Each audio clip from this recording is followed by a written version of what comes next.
Hey, what's up guys, Cloud Truth here, and finally back with another Battlefield 3 commentary, and today I'm going to be reviewing the M16A4 Assault Rifle, a weapon that is so underused in this game, and a gun that some of you guys may not have ever seen or even used in your life. So, I'm going to be explaining in this video the strengths, weaknesses of this weapon, and what about this gun I think that people overlook that makes it one of the best assault rifles. And actually, it has something about it in its stats that no other assault rifle can measure up to. So hopefully you guys will enjoy this review, and let's go ahead and get started. So the M16A4 is kind of the forgotten brother of the M16A3, and the main reason for that is it's a burst fire weapon only. And this, I think, right away turns off people to using this gun, myself included, because you guys know I'm more of a running gun aggressive style player, and a burst fire weapon does not fit that playstyle whatsoever. An aggressive player needs a full auto weapon for close quarters and even out to medium range when you just need to hold down the trigger. And with a burst fire weapon, you have to learn to pull it just right in order to get the max fire rate out of the weapon. So for someone like me, the burst fire on this gun, or the burst fire functions on this gun, is not good, and one of the things I don't like about it. The M16A4 and the M16A3 both fire at the same RPM of 800, both have a 650 meters per second bullet speed.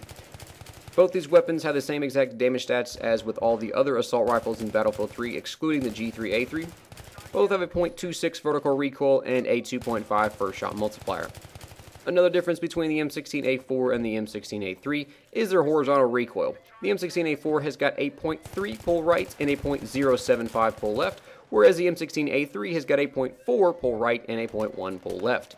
Now the difference between these two when comparing their left and right pulls are actually not too different from each other.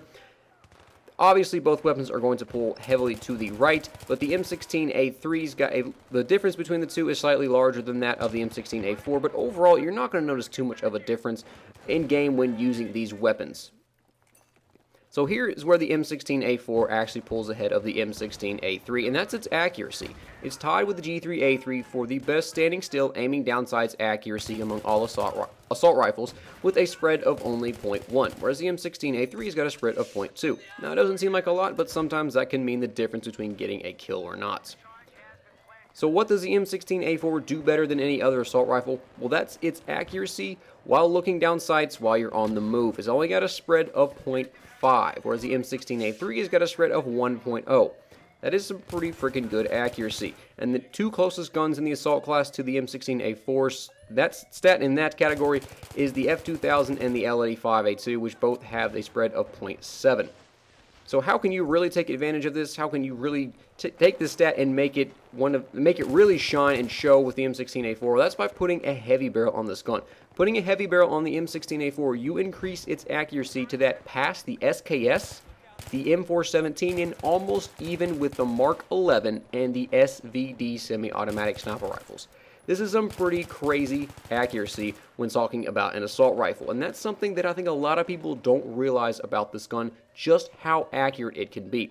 Now, I know in this gameplay I am using the foregrip and flash suppressor, but this is the setup if you want to be in a very aggressive player, which during this play session when I was getting this gameplay, that's all I was really focused on, was just playing aggressive. I just was not in the mood for sitting back, so this is why I use this setup. Generally, I would not recommend a flash suppressor or really even a foregrip on the M16A4. A foregrip is kind of a toss-up, whether you play better with it on or off. It's just kind of your personal playstyle and just how the gun handles for you. But a flash suppressor is really not needed. A heavy barrel suits this gun much better, especially since it gives it such a huge buff in its accuracy. So does that make the M16A4 one of the best assault rifles in the game, and does it just make it outperform the M16A3 as well as every single other assault rifle? Well, no, not really. It actually doesn't really even make it one of the top dogs in the assault class, but one thing it does do is it appeals to players that are very passive in their playstyle. Someone who is very cautious, someone who moves around the map very slow, and just takes things a little bit more strategically. They think a little bit more before they move. They're oftentimes behind their teammates, supporting them. This is the gun for you when you want to play assault.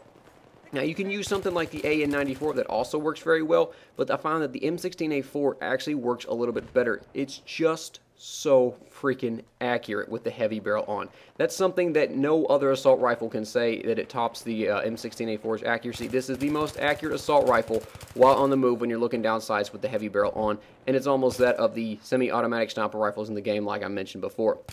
So try the M16A4 out for yourself. Remember that you want to play passive when using this gun. Support your teammates from behind.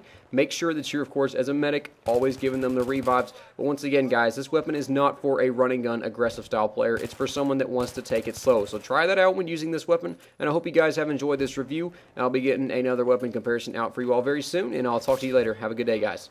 Bye.